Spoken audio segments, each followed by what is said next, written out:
ನಮಸ್ಕಾರ. ಚಳುವಳಿ ಡಿಜಿಟಲ್ ನ್ಯೂಸ್ನ ವಿಶೇಷ ಸಂದರ್ಶನ ಕಾರ್ಯಕ್ರಮಕ್ಕೆ ತಮ್ಮೆಲ್ಲರಿಗೂ ಆತ್ಮೀಯ ಸ್ವಾಗತ. ನಾನು ಎಸ್.ಎನ್. ಕುಮಾರ್. ದಾವಣಗೆರೆ ಲೋಕಸಭಾ ಕ್ಷೇತ್ರದ ಟಿಕೆಟ್ ಆಕಾಂಕ್ಷಿಯಾಗಿರ್ತಕ್ಕಂಥ ಜಿ.ಬಿ. ವಿನಯ್ ಕುಮಾರ್ ಅವರಿಗೆ ಕಾಂಗ್ರೆಸ್ ಪಕ್ಷದ ಟಿಕೆಟ್ ಕೈತಪ್ಪಿದೆ. ಅವರಿಗೆ ಟಿಕೆಟ್ ಕೈತಪ್ಪಲು ಕಾರಣ ಏನು ಮತ್ತು ಅವರ ಮುಂದಿನ ನಡೆ ಏನು ಎನ್ನುವುದರ ಕುರಿತು ಅವರೊಂದಿಗೆ ಮಾತನಾಡೋಣ. ಅವರು ನಮ್ಮೊಂದಿಗಿದ್ದಾರೆ. ನಮಸ್ಕಾರ ಸರ್. ನಮಸ್ಕಾರ ಸರ್, ತಾವು ಕಾಂಗ್ರೆಸ್ ಪಕ್ಷದ ಟಿಕೆಟ್ ಆಕಾಂಕ್ಷಿಯಾಗಿದ್ರಿ. ಕಳೆದ 1 ವರ್ಷಗಳಿಂದ ನಿರಂತರವಾಗಿ ಎಲ್ಲ ಹಳ್ಳಿಗಳಿಗೆ ವಿನಯ್ ನಡೆಗೆ ಹಳ್ಳಿ ಕಡೆಗೆ ಎನ್ನುವಂಥ ಪಾದಯಾತ್ರೆ ಮಾಡಿ ಸಂಚಲನ ಮೂಡಿಸಿದ್ರಿ. ತಮಗೆ ಯಾಕೆ ಟಿಕೆಟ್ ಕೈ ತಪ್ಪಿತು ಅಂತ ಅನಿಸುತ್ತೆ? ನೇರವಾಗಿ ಹೇಳಬೇಕು ಅಂತಂದರೆ, ಮೊನ್ನೆ ನಮ್ಮ ಸನ್ಮಾನ್ಯ ಉಸ್ತುವಾರಿ ಸಚಿವರು ದಾವಣಗೆರೆ ನಾಯಕರು ಶ್ರೀ ಎಸ್ ಮಲ್ಲಿಕಾರ್ಜುನ್ ಸಾಹೇಬರು ಅವರೇ ಹೇಳಿದ್ದಾರೆ ಒಂದು ಮೀಟಿಂಗಲ್ಲಿ, ವಿನಯ್ ಕುಮಾರ್ಗೆ ನಾನೇ ಟಿಕೆಟ್ ಬೇಡ ಅಂದಿದ್ದೆ ಅಂತಂದು. ಸಿದ್ದರಾಮಯ್ಯ ಸಾಹೇಬ್ರು ಇರ್ಬೋದು, DCM ಇರ್ಬೋದು, ಎಲ್ಲರೂ ಪ್ರಯತ್ನ ಪಟ್ಟರು. ಹೈಕಮಾಂಡು ನನ್ನ ಪ್ರೊಫೈಲ್ ಇರ್ಬೋದು, ನನ್ನ ಕೆಲಸ ಇರ್ಬೋದು, ಎಲ್ಲ ಇಷ್ಟಪಟ್ಟು ಸೂಕ್ತ ಅಭ್ಯರ್ಥಿ ಅಂತ ಎಲ್ಲ ಡಿಸೈಡ್ ಆಗಿತ್ತು. ಕೊನೆಗೆ ತಪ್ಪೋದಕ್ಕೆ ಕಾರಣ ಆಗಿದ್ದು ಸಚಿವರೇ ಹೇಳ್ಕೊಂಡಂಗೆ ಅವರೇ ಅಂತ. ಅವರೇ ಈಗ ಟಿಕೆಟ್ ಏನು ಕೈ ತಪ್ಪಿತು, ಈಗ ಮತ್ತೆ ಹಳ್ಳಿಗಳಿಗೆ ಭೇಟಿ ನೀಡ್ತಿದ್ರಿ. ಇದ್ರ ಉದ್ದೇಶ ಏನು? ಈಗ ನಾನು ರಾಜಕಾರಣಕ್ಕೆ ಇಳಿದ ಮೇಲೆ ರಾಜಕಾರಣದ ಉದ್ದೇಶ ಧ್ಯೇಯ ಏನಂತಂದರೆ ಜನಗಳನ್ನು ಅಭಿವೃದ್ಧಿ ಮಾಡೋಂಥದ್ದು. ಅಭಿವೃದ್ಧಿ ಮಾಡಬೇಕು ಅನ್ನೋದಾದರೆ ನಾವು ಜನಗಳ ಮಧ್ಯೆ ಇರಬೇಕು, ಜನಗಳ ಸಂಪರ್ಕದಲ್ಲಿರಬೇಕು. ಹಂಗಾಗಿ ವಿನಯ ನಡೆ ಜನಸಾಮಾನ್ಯರ ಕಡೆ ಅಂತಂದು ಒಂದು ಹೊಸ ಅಭಿಯಾನ ಹಾಕ್ಕೊಂಡಿದ್ದೀನಿ. ಒಂದು 10 ದಿನದಲ್ಲಿ ಮತ್ತೆ ಸುಮಾರು ಒಂದು 120 ಹಳ್ಳಿನ ಭೇಟಿ ಕೊಟ್ಟು, ಈ ಹಳ್ಳಿಗಳು ನಾನು ಮುಂಚೆ ಹೋಗಿರದೇ ಇರೋಂಥ ಊರುಗಳು ಕೆಲವೊಂದು ಮತ್ತೆ ಹೋಗಿದ್ದೀನಿ 2-3 ಸರಿ. ಅಲ್ಲಿ ಹೋಗಿ ಮತ್ತೆ ಜನಗಳು ಕುಂದು ಕೊರತೆ ಏನೋ, ಜೊತೆಗೆ ನನ್ನ ಮುಂದಿನ ನಡೆ ಹೇಗಿರಬೇಕು ಅಂತ ಅವ್ರ ಅಭಿಪ್ರಾಯನೂ ಕೇಳ್ತಾ ಇದ್ದೀನಿ. ಪ್ರಜಾಪ್ರಭುತ್ವದಲ್ಲಿ ಒಬ್ಬ ನಾಯಕನಾಗಿ ಬೆಳಿಬೇಕಂತಂದರೆ ಜನಗಳ ಹತ್ರ ಹೋಗಿ ಜನಗಳಿಗೆ ಮನ್ನಣೆ ಕೊಟ್ಟು ಗೌರವ ಕೊಟ್ಟು ಅವ್ರ ಅಭಿಪ್ರಾಯ ಪಡಿಬೇಕು ಅನ್ನೋದು ನನ್ನ ಉದ್ದೇಶ. ಸೊ ಒಳ್ಳೆ ಅಭಿಪ್ರಾಯ ಬರ್ತಾನೂ ಇದೆ. ತಾವೇ ಹೇಳಿದ್ರಿ ಜಿಲ್ಲಾ ಉಸ್ತುವಾರಿ ಸಚಿವರೇ ನಮಗೆ ಟಿಕೆಟ್ ತಪ್ಪಿಸಿದ್ದಾರೆ ಅಂತ. ಅವರು ಮತ್ತೊಂದು ಸಭೆಯಲ್ಲಿ ಹೇಳಿದರು ವಿನಯ್ ಕುಮಾರ್ ಅವರು ದಾವಣಗೆರೆ ಜಿಲ್ಲೆಯವರಲ್ಲ ಅಂತ ಹೇಳಿದ್ದಾರೆ. ಹಾಗಾದರೆ ಮತ್ತು ನೀವು ಯಾವ ಊರವರು ಮತ್ತು ನೀವು ಎಲ್ಲಿಯವರು ಅಂತ? ಹಿಂಗೆ ಗಾಡಿ ತಿರ್ಸಪ್ಪ ಕಕ್ಕರ್ಗೊಳಕ್ಕೆ ನಮ್ಮೂರು ಕಕ್ಕರ್ಗೊಳ ಸಚಿವರು ಅದು ಯಾಕೆ ಹಂಗೆ ಹೇಳಿದರು ಅಂತಂದು ಗೊತ್ತಿಲ್ಲ ಅಂತ ಹೇಳಲ್ಲ, ಗೊತ್ತದು ಯಾಕೆ ಹಂಗೆ ಹೇಳಿದಾರೆ ಅಂತಂದರೆ ನೀನು ನಮ್ಮವನಲ್ಲ, ನೀನು ನಮ್ಮ ಒಂದೇನೋ ಒಂದು ಗುಂಪಿದೆ ಅಂದರೆ ಅವ್ರ ಜೊತೆ ಗುಡ್ಸ್ಕೊಂಡ್ರೆ ಮಾತ್ರ ಅವರು ಅವರು ಜೊತೆ ಇದ್ರೆ ಮಾತ್ರ ನಮ್ಮೂರವರು. ಅವ್ರು ಈ ಊರವ್ರು ಅಲ್ಲದೆ ಇದ್ರು ಅವ್ರ ಜೊತೆಗಿದ್ರು ನಮ್ಮೂರವ್ರೆ ಅಂತ ಹೇಳ್ಬಿಡ್ತಾರೆ ಅವರು. ನಾನು ಅವ್ರ ಜೊತೆ ಇಲ್ಲ ಅಂತಂದಲ್ಲ, ಇಲ್ಲಿಗೂ ದಾವಣಗೆರೆ ಅವ್ರ ಜೊತೆ ಕೈ ಜೋಡಿಸಿ ಕೆಲಸ ಮಾಡೋಕೆ ಬಂದಿರೋಂಥದ್ದು. ಏನು ಅಂತಂದರೆ, ಈಗ ನಮ್ಮ ಏನು ಅಹಿಂದ ವರ್ಗಕ್ಕೆ ಸೇರಿದವ್ರು ಇರ್ಬೋದು, ಹಿಂದುಳಿದ ಪ್ರದೇಶಗಳಿಗೆ ಸೇರಿದವ್ರು ಇರ್ಬೋದು. ಸೊ ನಮ್ಮಂಥವ್ರು ಬೆಳೆಯೋದೆಲ್ಲ ಒಂದು ಕಡೆ ಸಹಿಸ್ಕೊಳ್ಳಲ್ಲ ಅಂತ ನನಗೆ ಅನಿಸ್ತದೆ. ಹಾಗಾಗಿ ನೀನು ನಮ್ಮೂರನ್ನೇ ಅಲ್ಲ ಅಂತ ಹೇಳ್ಬಿಡ್ತಾರೆ. ಅವಕಾಶಗಳು ಕೊಡಬಾರ್ದಲ್ಲ.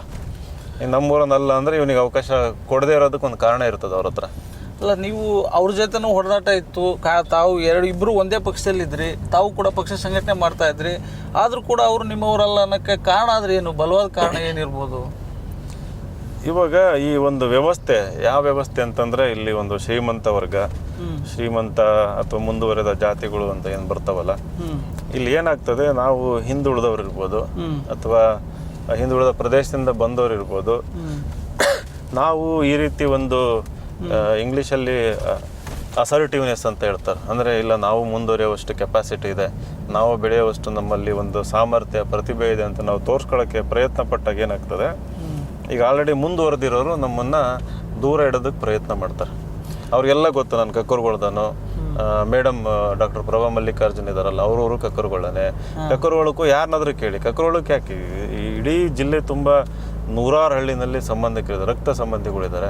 ದಾವಣಗೆರೆ ತುಂಬ ಇದ್ದಾರೆ, ಎಲ್ಲ ಗೊತ್ತವರಿಗೆ. ಅವ್ರ ಸುತ್ತಮುತ್ತ ಓಡಾಡೋರು ಕೆಲವೊಬ್ಬರು ರಿಲೇಟಿವ್ಸ್ ಇದ್ದಾರೆ. ನಮಗೆ ಗೊತ್ತಿದ್ದು ಈಗ ಹೇಳೋ ಕಾರಣ ಏನಪ್ಪ ಅಂತಂದರೆ, ಈ ನಾನೇನು ಒಂದು ಹೇಳಿದ್ನಲ್ಲ ಅದು. ಅಂದರೆ ನೀವು ಹಿಂದುಳಿದ ವರ್ಗಕ್ಕೆ ಸೇರಿದವರನ್ನ ಕಾರಣಕ್ಕಾಗಿಯೇ ನಿಮಗೆ ಟಿಕೆಟ್ ತಪ್ಪಾಯ್ತಾ? ಹಿಂದುಳಿದ ವರ್ಗಕ್ಕೆ ಸೇರಿದವನು ಅನ್ನೋದು ಕೂಡ ಒಂದು ಕಾರಣ ಅಂತ ನಾನು ಭಾವಿಸ್ತೀನಿ. ಯಾಕೆ ಅಂತಂದರೆ, ಈಗ ಇರೋ ಒಂದು ಪ್ರೆಸೆಂಟ್ ಸಿಚುವೇಶನ್ನಲ್ಲಿ ಸಹಿಸಲ್ಲ ಅದನ್ನು.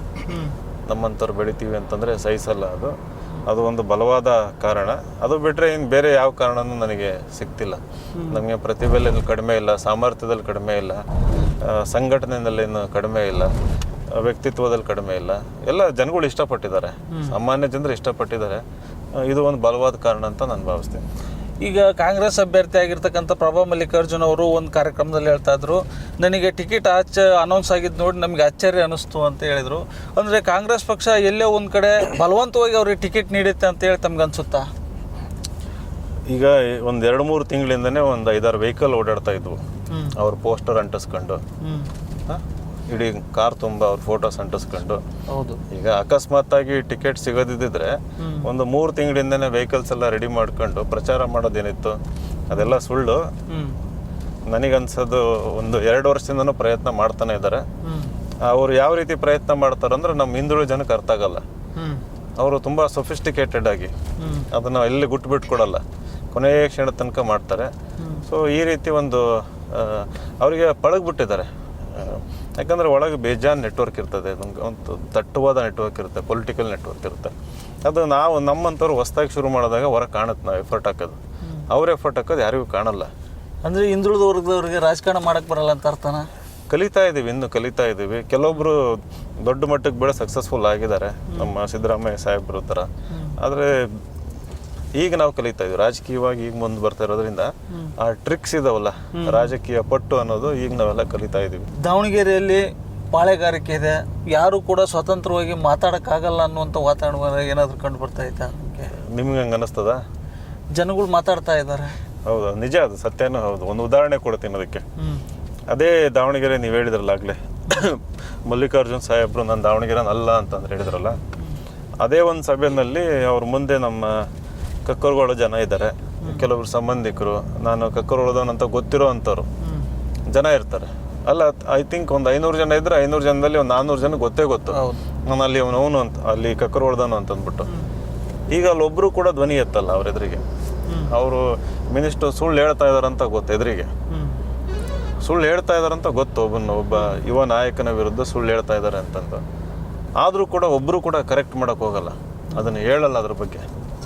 ಸೊ ಇದೇನು ತೋರಿಸ್ತದೆ? ಭಯದ ವಾತಾವರಣ ಇದೆ ಜನಗಳಿಗೆ. ಅವರು ಎದುರು ಮಾತಾಡೋದು, ಇಲ್ಲಿ ಎದುರು ಮಾತಾಡೋದಲ್ಲ, ಸತ್ಯ ಮಾತಾಡಬೇಕು. ಈಗ ನಾನು ಕೂಡ ಸತ್ಯ ಹೇಳ್ತಿರೋದು. ಮಲ್ಲಣ್ಣರ ಮೇಲೆ ನಮಗೂ ಪ್ರೀತಿ ಇದೆ, ಜೆಂಟ್ಲುಮನ್ ಅವರು. ಬಟ್ ಇದು ಒಂದು ವಾತಾವರಣ ಏನು ಸೃಷ್ಟಿ ಮಾಡಿದಾರಲ್ಲ, ತಪ್ಪು ಅಂತಂದು ಅದು ಸತ್ಯ ಹೇಳ್ತಾ ಇರೋದು ಅಷ್ಟೇ. ಅಂದರೆ ಕಾಂಗ್ರೆಸ್ ಪಕ್ಷದಲ್ಲಿ ಯುವಕರಿಗೆ ಅವಕಾಶ ಇಲ್ಲ. ಹಾಗಾದರೆ ಅವಕಾಶ ಇದೆ, ಕೊಡ್ತಾರೆ, ಇಲ್ಲ ಅಂತಂದಲ್ಲ. ಕೆಲಸ ಮಾಡ್ಕೊಂಡ್ರಿ ಅಂತಂದು ಅಷ್ಟೇ. ಅದರಲ್ಲಿ ಯಾರಾದರೂ ಪ್ರತಿಭೆ ತೋರಿಸಿದ್ರೆ ನಾವು ಮಿನಿಸ್ಟ್ರ್ ಮಕ್ಕಳಾಗಿರ್ಬೇಕು, ಇಲ್ಲ ಅಂತಂದರೆ ದೊಡ್ಡ ದೊಡ್ಡ ಇನ್ನೂ ಒಂಥರ ಹುಚ್ಚು ಶ್ರೀಮಂತಿಕೆ ಇರಬೇಕು ಅಂಥ ಮಕ್ಕಳಾಗಿದ್ದರೆ ಚೆನ್ನಾಗಿರ್ಬೇಕು ಎಲ್ಲರ ಜೊತೆಗೆ, ದೊಡ್ಡ ದೊಡ್ಡ CM ಗಳ ಜೊತೆ, PM ಗಳ ಜೊತೆ, ಮಿನಿಸ್ಟ್ರುಗಳ ಜೊತೆ. ಆವಾಗ ಯುವ ನಾಯಕರಿಗೆ ಒಳ್ಳೆ ಅವಕಾಶ ಸಿಗ್ತದೆ. ಅಂದರೆ ರಾಜಕಾರಣದಲ್ಲಿ ಸಾಮಾನ್ಯ ಇರಲೇಬೇಕು, ಇಲ್ಲ ಅಂದರೆ ಅವರು ದೊಡ್ಡ ದೊಡ್ಡ ಮಿನಿಸ್ಟ್ರ್ ಮಕ್ಕಳಾಗಿರ್ಬೇಕು ಅಂತನಾ ಈಗಿರ ಇದರಲ್ಲಿ ಕರೆಕ್ಟ್ ಅದು. ಯಾಕಂದ್ರೆ ಮಾದೇವಪ್ಪರ ಮಗನಿಗೆ ಕೊಟ್ಟಿದ್ದಾರೆ, ಈಶ್ವರ್ ಖಂಡ್ರೆ ಮಗನಿಗೆ ಕೊಟ್ಟಿದ್ದಾರೆ. ನೀವೇ ಹೇಳಿ, ಎಲ್ಲ ಲಿಸ್ಟ್ ಹೇಳ್ರಿ. ಬೀದರಿಂದ ಚಾಮರಾಜನಗರ ತನಕ ನೋಡ್ರಿ.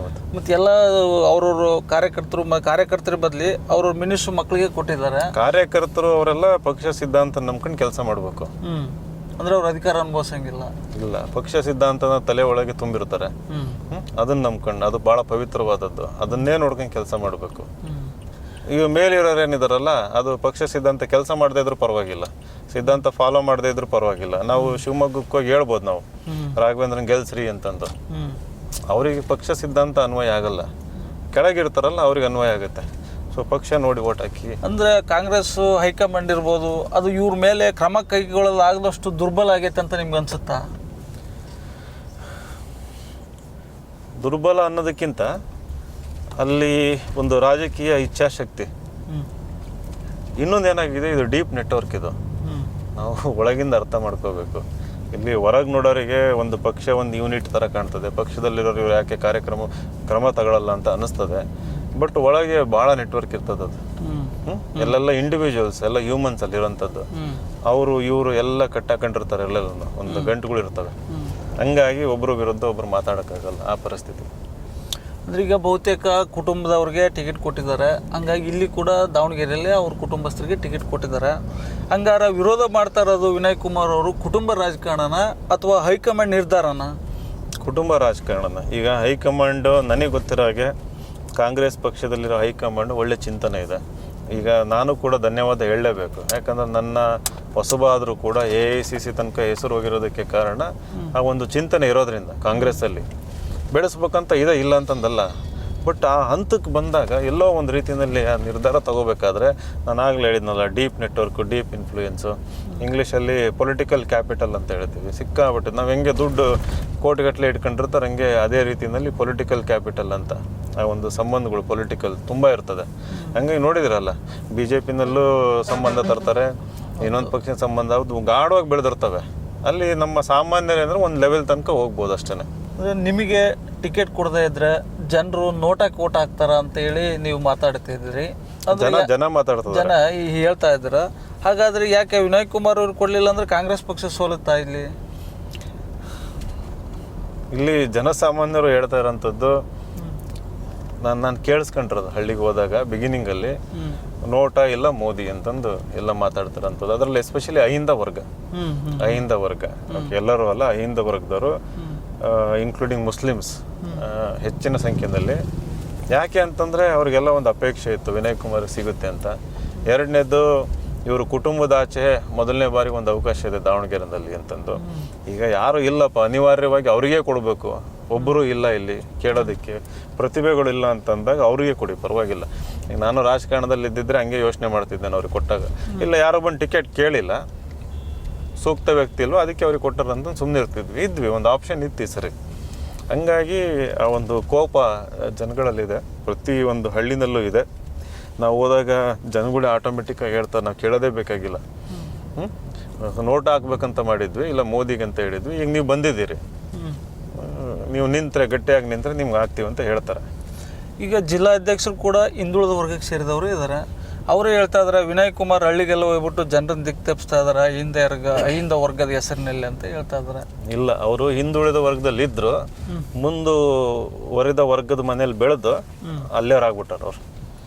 ಈಗ ಮಂಜಪ್ಪ ಅವರು ಹಂಗಾರೆ ಹಿಂದುಳಿದ ವರ್ಗದವ್ರಲ್ಲ, ಅವರು ಅಲ್ಲ ಮುಂದುವರೆದ ವರ್ಗಕ್ಕೆ ಸೇರಿದವರು, ಅಲ್ಲಿ ಸೇರ್ಕೊಂಡ್ಬಿಟ್ಟಾರ. ಇಲ್ಲ ಅಂತಂದ್ರೆ ಅವ್ರಿಗೆ ಒಂದು ಆತ್ಮಸಾಕ್ಷಿ ಅನ್ನೋದು ಇದ್ದಿದ್ರೆ ಈ ಥರ ಅವರೇ ಅಸ್ತ್ರ, ಈಗ ಅಂದರೆ ಅವ್ರ ಅಸ್ತ್ರ ನಮ್ಮ ಮೇಲೆ ಪ್ರಯೋಗ ಮಾಡ್ತಿದ್ರು ಅನ್ನೋದು ಅವ್ರಿಗೆ ಒಂದು ಅರಿವು ಇರ್ತಿತ್ತು. ಅಲ್ಲ, ಅವ್ರು ಹೇಳೋದ್ರಲ್ಲಿ ನಿಜ ಇದೆಯಲ್ಲ, ಮುಂದೆ ವಿನಯ್ ಕುಮಾರ್ ಅವ್ರಿಗಿನ್ನೂ ಭವಿಷ್ಯ ಇದೆ, ಪಕ್ಷಕ್ಕೆ ದುಡಿಲಿ ಅಂತ ಹೇಳ್ತಾ ಇದ್ದಾರೆ. ನಾನು ಅದೇ ಭಾಳ ಯೋಚನೆ ಮಾಡಿದ್ದೀನಿ. 26 ವರ್ಷದ ಈಶ್ವರ್ ಖಂಡ್ರೆ ಮಗನಿಗೆ ಟಿಕೆಟ್ ಕೊಟ್ಟಾರಲ್ಲ, ಪಾಪ ಆತಂಗಿನ್ನೂ ಭಾಳ ಭವಿಷ್ಯ ಇತ್ತು. ಕಾಯ್ಬೋದಿತ್ತು 15 ವರ್ಷ. ಆ ಪ್ರಶ್ನೆ ಕೇಳಲಿ ಅವರಿಗೆ.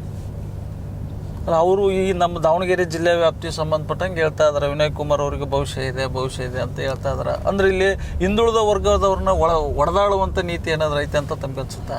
ಅದನ್ನೇ ಮಾಡ್ತಿರೋದು ಇವಾಗ. ನಮ್ಮನ್ನ ಮೇಲೆ ಎತ್ತು ಕಟ್ಟಿ ನೀವು ಹೊಡೆದಾಡ್ರಿ, ನಮ್ಮಲ್ಲಿ ಭಾಳ ಎಕ್ಸ್ಪರ್ಟ್ಸ್ ಅದರಲ್ಲಿ. ಈಗ ಏನೊಂದು ಸ್ವಲ್ಪ ಹತ್ರ ಬಿಡ್ಕೊಂಡಿರ್ತಾರೆ, ಭಾಳ ಖುಷಿಯಾಗಿರುತ್ತೆ ಅವ್ರಿಗೆ. ಸೊ ಅದೇ ಜೀವಮಾನದ ಸಾಧನೆ ಅನ್ನೋ ಥರ ಅವ್ರಿಗೆ ಖುಷಿಯಾಗಿರ್ತಾರೆ. ಏನು ಮಾಡ್ತಾರೆ, ನಮ್ಮ ಮೇಲೆ ನಮಗೆ ಎತ್ಕಡ್ತಾರೆ. ಇದು ಇವ್ರಿಗೆ ಅರ್ಥ ಆಗುತ್ತಾ, ಅರ್ಥ ಆದ್ರೂ ಹಂಗೆ ಮಾಡ್ತಾರೋ ಗೊತ್ತಿಲ್ಲ. ನಮ್ಮಲ್ಲಿ ಒಂದು ಯೂನಿಟಿ ಅನ್ನೋದು ಇದ್ಬಿಟ್ಟಿದ್ರೆ ಎಷ್ಟೊತ್ತಿಗೆ ನಾವು ಒಂದು ದೊಡ್ಡ ಶಕ್ತಿ ಹೊರ ಹೊಮ್ತಿದ್ವಿ. ಯೂನಿಟಿ ಅನ್ನೋದು ಇಲ್ಲ ನಮ್ಮಲ್ಲಿ. ಯಾಕೆಂತಂದ್ರೆ ಎಲ್ಲೋ ಕೆಲವೊಬ್ಬರು ಸ್ವಾಭಿಮಾನ ಮಾರ್ಕೊಂಡ್ಬಿಟ್ಟಿದ್ದಾರೆ, ಆತ್ಮಸಾಕ್ಷಿ ಅನ್ನೋದು ಸತ್ತೋಗ್ಬಿಟ್ಟಿದೆ ಅವ್ರಿಗೆಲ್ಲ. ಅಂದ್ರೆ ಹಿಂದುಳಿದ ವರ್ಗದಲ್ಲಿ ಆತ್ಮಸಾಕ್ಷಿ ಇಲ್ಲ ಎಲ್ಲರಿಗೂ ಅಲ್ಲಿ ಹೇಳ್ತಾರೆ. ಕೆಲವೊಬ್ರು ಲೀಡರ್ ಅನ್ಸ್ಕೊಂಡ್ರು ನಮ್ಮ ದಾವಣಗೆರೆ ಮಟ್ಟದಲ್ಲಿ ಹೇಳ್ತಾರೆ ಅದು. ನಾನು ಮತ್ತೆ ರಾಜ್ಯ ಮಟ್ಟದಲ್ಲ, ದಾವಣಗೆರೆ ಮಟ್ಟದಲ್ಲಿ ಕೆಲವೊಬ್ರು ಆ ರೀತಿ ಇದ್ದಾರೆ ಅಂತ. ಅಲ್ಲ, ಈಗಲೂ ಹೇಳ್ತಾ ಇದ್ದೀರಿ ಹಳ್ಳಿಗಳಿಗೆ ಹೋದಾಗ ಈಗಲೂ ಸಮ ಅವಕಾಶ ಇದೆ, ಅವ್ರು ನಮಗೆ ಟಿಕೆಟ್ ನನಗೆ ಕೊಡಿಸ್ಲಿ, ನಾನು ನಿಂತ್ರೆ ಗೆಲ್ತೀನಿ ಅಂತ ಹೇಳ್ತಾ ಇದ್ದೀರಿ ತಾವು. ಹೌದು. ಅಂದ್ರೆ ಈಗ ಪ್ರಭಾ ಮಲ್ಲಿಕಾರ್ಜುನ್ ನಿಂತ್ರೆ ಸೋಲ್ತಾರ ಅಂತ ಅರ್ಥನ? ಹಂಗೇನಿಲ್ಲ, ಅವರು ಈಗ ಸೋಲು ಗೆಲುವು ಫೈನಲ್ ಡೇ ಡಿಸೈಡ್ ಆಗ್ತದೆ. ಇವ್ರು ಯಾವ ರೀತಿ ಪ್ರಾಜೆಕ್ಟ್ ಮಾಡ್ತಾರೆ, ಯಾವ ರೀತಿ ಕ್ಯಾಂಪೇನಿಂಗ್ ಮಾಡ್ತಾರೆ ಅನ್ನೋದ್ರ ಮೇಲೆ. ಈಗ ಜನಗಳಲ್ಲಿ ಕೋಪ ಇರೋದಂತೂ ನಿಜ. ನಾನು ಹೇಳೋದೇನು, ಬೇರೆ ಹೆಣ್ಮಕ್ಳು ಇದ್ದಾರೆ, ಹೊರಗಿನ ಹೆಣ್ಮಕ್ಳಿಗೆ ಕೊಡಬೇಕಾಗಿದ್ರೆ ಈಕ್ವಲಿ ಕೇಪಬಲ್ ಇರ್ತಾರೆ. ಈಗ ನಾನು ಇದ್ದೆ, ಈಗ ಒಂದು ಹೆಣ್ಮಕ್ಳಿಗಲ್ಲ ಬೇರೆಯವ್ರಿಗೆ ಅನ್ನೋದಿದ್ರೆ ನಾನು ಒಂದು ಕ್ಯಾಂಡಿಡೇಟ್ ಇದ್ದೆ, ಕೊಡ್ಬೋದಿತ್ತು. ಒಂದೇ ಕುಟುಂಬಕ್ಕೇನು ಕೊಡೋದು? ಸೊ ಅದು ತಪ್ಪು ಅಂತಂದಷ್ಟೇ. ವಿನಯ್ ಕುಮಾರ್ ಇಲ್ಲಿ ಪರ್ಯಾಯ ಶಕ್ತಿಯಾಗಿ ಬೆಳೆದ್ಬಿಡ್ತಾನ ಅನ್ನೋದೇನಾದ್ರೂ ಆತಂಕನ? ಅಲ್ಲ, ಈ ರಾಜಕಾರಣ ಅರ್ಥ ಮಾಡ್ಕೊಂಡ್ರು ನೀವು ಯೋಚನೆ ಮಾಡಬೇಕು. ಈಗ ಸ್ವಲ್ಪ ಇಂಪಾರ್ಟೆನ್ಸ್ ಕೊಟ್ಟರೆ ಇವನ್ನೆಲ್ಲಿ ಚಿಕ್ಕರ್ಕೊಂಡ್ಬಿಡ್ತಾನೆ, ಬೆಳೆದ್ಬಿಡ್ತಾನೆ ಅನ್ನೋದು ಇದ್ರೂ ಇರ್ಬೋದು, ಹೇಳೋಕ್ಕಾಗಲ್ಲ. ಅಂದರೆ ಈಗ ಆ ಕುಟುಂಬ ಬಿಟ್ಟು ಬೇರೆ ಯಾರಿಗೂ ಟಿಕೆಟ್ ಸಿಗದಂಗೆ ನೋಡ್ಕೊಳ್ತಾ ಇದ್ದಾರೆ. ಅದು ವ್ಯವಸ್ಥಿತವಾಗಿ ನಡೀತದೆ. ಮುಂದೆ ಇನ್ನೂ 20 ವರ್ಷ ಹೀಗೆ ನಡೀತದೆ. ಯಾರು ಇದ್ರ ವಿರುದ್ಧ ಹೋರಾಟ ಮಾಡಲಿಲ್ಲ ಅಂತಂದರೆ ವ್ಯವಸ್ಥಿತ. ನಾಳೆ ದಾವಣಗೆರೆ ಸೌತಲ್ಲೂ ಹಂಗೆ ಆಗುತ್ತೆ. ಕೊನೆಯ ಗಳಿಗೆ ತನಕ ಹೇಳ್ತಾರೆ ನಾವು ಯಾರು ನಿಲ್ಸಲ್ಲ ಅಂತಂದು, ಅಲ್ಲಿ ಆ ಕುಟುಂಬದಿಂದನೇ ಇನ್ನೊಬ್ಬರು ಬರೋದು. ಮತ್ತೆ ಬರ್ತಾರೆ 100% ಬರ್ಕೊಳ್ಳಿ, ವಿಡಿಯೋ ಸೇವ್ ಆಗಿರ್ತದೆ. ಅಂದ್ರೆ ಈಗ ನೆಕ್ಸ್ಟ್ ಸೌತಲ್ಲಿ ಅವರು ಯಾರು ಹೋರಾಟ ಮಾಡದೇ ಇದ್ರೆ, ಯಾರು ಹೋರಾಟ ಮಾಡಿ ಅಲ್ಲಿ ಒಬ್ಬ ಯಾರೋ ಲೀಡರ್ ಬಂದು ನಿಂತರೆ ಗೆಲ್ಬೋದು. ಅಥವಾ ಕನ್ವಿನ್ಸ್ ಮಾಡಿದರೆ ಮಾಡ್ಬೋದು. ಯಾಕಂದರೆ MP ಎಲೆಕ್ಷನ್ನಲ್ಲಿ ಅಟ್ಲೀಸ್ಟ್ ಹೈಕಮಾಂಡ್ ಪಾಠ ಕಲ್ತು ತಾವು ಕೊಡ್ಬೋದು. ಇಲ್ಲ ಅಂತಂದರೆ ಅಲ್ಲಿ 100% ಅವ್ರ ಕುಟುಂಬದಿಂದನೇ ಒಬ್ಬರು ಬರ್ತಾರೆ. ಅಂದರೆ ಕಳೆದ 1 ವರ್ಷದಿಂದ ವಿನಯ್ ಕುಮಾರ್ ಅವರು ಹಳ್ಳಿಗಳಿಗೆ ಅಡ್ಡಾಡ್ತಾ ಇದ್ದಾರೆ. ಟಿಕೆಟ್ ತಪ್ಪಿದ ಮೇಲೆ ಕೂಡ ಹಳ್ಳಿಗೆಲ್ಲ ಹೋಗ್ತಾ ಇದ್ರಿ, ತಮ್ಮ ಇರುವಿಕೆಯನ್ನು ಸಾಬೀತುಪಡಿಸ್ತಾ ಇದ್ರಿ. ಆದರೂ ಕೂಡ ಯಾಕೆ ಯಾರಾದರೂ ನಿಮ್ಮನ್ನು ಮನವೊಲಿಸುವಂಥ ಪ್ರಯತ್ನ ಮಾಡಿಲ್ಲ? ಇಲ್ಲಿ ನಡೀತಾ ಇರ್ತಕ್ಕಂಥ ಬೆಳವಣಿಗೆ ಹೈಕಮಾಂಡ್ ಗಮನಕ್ಕಿಲ್ವ ಹಂಗಾದ್ರೆ? ಅಲ್ಲ, ಇದೆ CM ಕಡೆಯಿಂದನೂ ಒಂದು ಫೋನ್ ಬಂದಿದೆ, ಮೊನ್ನೆ ಬಂದಿತ್ತು. ಅವ್ರಿಗೆ ಹೇಳಿದ್ದೀನಿ ನಾನು ಈ ರೀತಿ ಇದೆ ವ್ಯವಸ್ಥೆ, ಹಾಗಾಗಿ ನನಗೆಲ್ಲೋ ಚಾನ್ಸ್ ಇದೆ ಸರ್ ಮಾಡಿ ಅಂತಂದು. ಅವರು ಇಲ್ಲಪ್ಪ ನಿಲ್ಬೇಡ ಅಂತಂದು ಹೇಳಿದ್ದಾರೆ. ಆಯಿತಾ, ಸೊ ನಾನು ಮತ್ತೆ ಫರ್ದರ್ ಡಿಸ್ಕಸ್ ಮಾಡಬೇಕಾಗತ್ತೆ. ಇಲ್ಲೂ ಕೂಡ ಮಲ್ಲಣ್ಣರೇನು ನನಗೆ ನೇರವಾಗಿ ಫೋನ್ ಮಾಡಿಲ್ಲ ಇದುವರೆಗೂ. ಕಳಿಸಿದ್ದಾರೆ ಒಂದಿಬ್ಬರು ವ್ಯಕ್ತಿಗಳನ್ನ ಕಳಿಸಿ ಮಾತಾಡಿಸಿದ್ದಾರೆ. ನಾನು ಅವ್ರ ಹತ್ರ ಮಾತಾಡಿದ್ದೀನಿ, ಅವ್ರಿಗೂ ನೇರವಾಗಿ ಹೇಳಿದ್ದೀನಿ ಇಲ್ಲ ಸ್ಪರ್ಧೆ ಮಾಡೋದು ಖಚಿತ ಅಂತಂದು ಅವ್ರಿಗೆ ತಿಳಿಸಿದ್ದೀನಿ ನಾನು. ಈಗ ನೀವು ಸ್ಪರ್ಧೆ ಮಾಡ್ತೀರಂದ್ರೆ ಯಾವ ರೀತಿ ನಿಮ್ಗೆ ಗೆಲುವಿಗೆ ಸಹಕಾರಿ ಆಗ್ಬೋದು ಜಾತಿ ಲೆಕ್ಕಾಚಾರದಲ್ಲಿ? ಇಲ್ಲಿ ನಿಮ್ಗೆ ಗೊತ್ತಿರೋಂಗೆ ಸುಮಾರು ಒಂದು 75% ಅಹಿಂದ ವರ್ಗ ಇದೆ. ಅವರೆಲ್ಲರಿಗೂ ಬೇಜಾರಿದೆ. ಇಲ್ಲಿವರೆಗೂ ಪಕ್ಷ ನೋಡ್ಕೊಂಡು ಓಟ್ ಹಾಕೊಂಡ್ಬಂದಿದ್ದಾರೆ ಅವರೆಲ್ಲ. ಈ ಎಲೆಕ್ಷನ್ನಲ್ಲಿ ಬೋತ್ BJP ಕಾಂಗ್ರೆಸ್ನಲ್ಲಿರೋ ಎಲ್ಲ ಬ್ಯಾಕ್ವರ್ಡ್ಸು ನಾವು ಪಕ್ಷ ನೋಡಿ ಸರಿ ಹಾಕಲ್ಲ ಅಂತಂದು ಗಟ್ಟಿಯಾಗಿ ಹೇಳ್ತಾ ಇದ್ದಾರೆ. ಯಾಕೆಂತಂದರೆ ಎರಡೂ ಕಡೆ ಎರಡೂ ಕುಟುಂಬದಿಂದನೇ ಕೊಟ್ಟಿರೋದ್ರಿಂದ ತುಂಬ ಅಸಮಾಧಾನ ಇದೆ. ಸೊ ಅದು ಪ್ಲಸ್ ಪಾಯಿಂಟ್ ಆಗುತ್ತೆ. ಎರಡನೇದು, ಈ ರೀತಿ ನಿಲ್ಲೋರು ಯಾರೂ ಇರಲಿಲ್ಲ. ನಮ್ಮ ಪರವಾಗಿ ಒಬ್ಬರು ಗಟ್ಟಿಯಾಗಿ ನಿಲ್ಲೋರು ಯಾರೂ ಇರಲಿಲ್ಲ. ಸೊ ಈಗ ನಾನು ಅದನ್ನು ನಿಲ್ತೀನಿ ಅಂತಂದು ಎಲ್ಲ ಕಡೆ ಹೋಗ್ತಾ ಇರೋದ್ರಿಂದ ಅವರಿಗೂ ಕೂಡ ಭರವಸೆ ಬಂದಿದೆ. ಅದು ಎರಡನೇ ಕಾರಣ. ಮೂರನೇದು, ನಾನು ಮಾಡಿರೋಂಥ ಕೆಲಸ ಇಷ್ಟು ದಿನ ಸಂಘಟನೆ ಒಂದೆಲ್ಲ ಕಣ್ಣಾರೆ ನೋಡಿದ್ದಾರೆ. ಆ ಸಂಘಟನೆನೂ ಕೂಡ ಒಂದು ಸಹಾಯ ಮಾಡ್ತದೆ. ದಾವಣಗೆರೆ ಕ್ಷೇತ್ರದಲ್ಲಿ ಬಹುತೇಕ 75% ಅಹಿಂದ ವರ್ಗದವರು ಇದ್ದಾರೆ ಅಂತ ಹೇಳಿದರೆ, ಹಂಗಾದ್ರೆ ಅಹಿಂದ ವರ್ಗ ನಿಮ್ಮ ಪರವಾಗಿ ನಿಲ್ಲುತ್ತಾ? ಸೊ ಇವತ್ತು ಅಹಿಂದ ವರ್ಗ ನಿಂತೇ ನಿಲ್ಲುತ್ತೆ ಅನ್ನೋ ಬಲವಾದ ನಂಬಿಕೆ ನನಗಿದೆ. ನಾನು ಕೂಡ ಅವ್ರ ಪರವಾಗಿ ನಿಂತಿದ್ದೀನಿ, ಬಲವಾಗಿ ನಿಂತಿದ್ದೀನಿ. ಅನೇಕ ಪ್ರೆಷರ್ ಇದೆ ನನ್ನ ಮೇಲೆ, ಭಾಳ ಒತ್ತಡಗಳಿದ್ದಾವೆ ಹಿಂದೆ ಸರಿಯೋದಕ್ಕೆ. ಅದನ್ನು ನಾನು ಓಪನ್ ಆಗಿ ಹೇಳೋಕ್ಕಾಗಲ್ಲ. ಒತ್ತಡ ಇದೆ. ಅಂಥ ಒತ್ತಡದ ಮಧ್ಯೆನೂ ಕೂಡ ನಾನು ಇಷ್ಟೊಂದು ಗಟ್ಟಿಯಾಗಿ ನಿಲ್ತಾ ಇದ್ದೀನಿ ಅಂತಂದರೆ ಅದು ನಮ್ಮ ಅಹಿಂದ ವರ್ಗದವ್ರಿಗೆ. ಅವರು ಕೂಡ ಬಲವಾಗಿ ಗಟ್ಟಿಯಾಗಿ ಒಗ್ಗಟ್ಟಾಗಿ ನಿಂತಿದ್ದೇ ಆದಲ್ಲಿ ಈ ಸರಿ ದಾವಣಗೆರೆ ಇತಿಹಾಸದಲ್ಲಿ ಒಂದು ಹೊಸ ಅಧ್ಯಾಯ ಬರಿಬೋದು, ರಾಜಕೀಯ ಅಧ್ಯಾಯ ಬರಿಬೋದು. ಅವ್ರು ಆಗ್ತಾರೋ ನಂಬಿಕೆ ಬಲವಾಗಿದೆ. ಯಾಕಂದರೆ ಪ್ರತಿಯೊಂದು ಹಳ್ಳಿನಲ್ಲೂ ಸ್ವಯಂ ಪ್ರೇರಿತರಾಗಿ ಅವರೇ ಎಚ್ಚೆತ್ಕೊಂಡಿದ್ದಾರೆ. ಅವರು ಒಂದೆಲ್ಲೋ ಸ್ವಾಭಿಮಾನಕ್ಕೆ ಧಕ್ಕೆ ಆಗಿದೆ ಅವರಿಗೆಲ್ಲ. ಅವರು ಗೊತ್ತಾಗಿದೆ ಕೆಲವೊಬ್ಬರು ನಮ್ಮ ಇಲ್ಲಿ ದಾವಣಗೆರೆಯಲ್ಲಿ ಕೆಲವೊಬ್ಬರು ನಾಯಕರು ನಮಗೇನು ಅನ್ಯಾಯ ಮಾಡ್ತಾ ಇದ್ದಾರೆ ಅನ್ನೋದು ಅವರಿಗೆಲ್ಲ ಅರಿವಾಗಿದೆ. ಹಾಗಾಗಿ ಖಂಡಿತ ಅವರೆಲ್ಲ ನಮ್ಮ ಜೊತೆ ನಿಲ್ತಾರೆ ಅಂತ ನಿಮ್ಮ ಮೂಲಕ ಹೇಳೋದಕ್ಕೆ ಇಷ್ಟಪಡೋದೇನಪ್ಪ ಅಂತಂದರೆ, ಹಿಂದೆ ಎಲ್ಲ ನಿಮ್ಗೆ ಆಯ್ಕೆ ಇರಲಿಲ್ಲ ಯಾರಿಗೆ ಹಾಕಬೇಕು ಅನ್ನೋದು. ಈಗ ನಾನೊಬ್ಬ ಬಂದಿದ್ದೀನಿ ನಿಮ್ಮ ಎದುರಿಗೆ. ಹಾಗಾಗಿ ಇದೊಂದು ಸಾರಿ ಒಂದು ಅವಕಾಶ ಕೊಟ್ಟು ನೋಡಿ.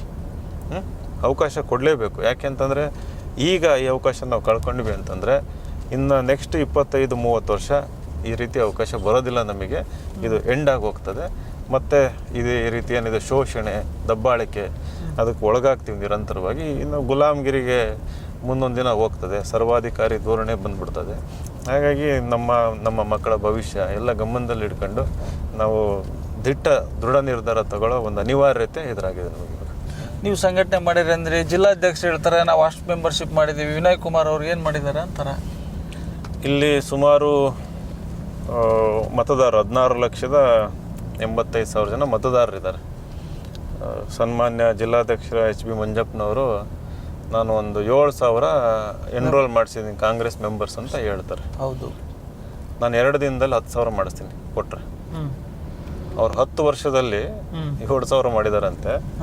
ನಾನು ಇಷ್ಟೊಂದು ಅಲ್ಲಿ ಸುತ್ತಾಡ್ತೀನಲ್ಲ, ಫಂಕ್ಷನ್ ಅವು ಇವು ಎಲ್ಲ ಇದೆಯಲ್ಲ, ಅದು ಕೊಡ್ರಿ ನನಗೆ. ಅದು ಯಾವ್ದು ಅಪ್ಲಿಕೇಶನ್, ಅದು ಆ್ಯಪ್ ಅದು.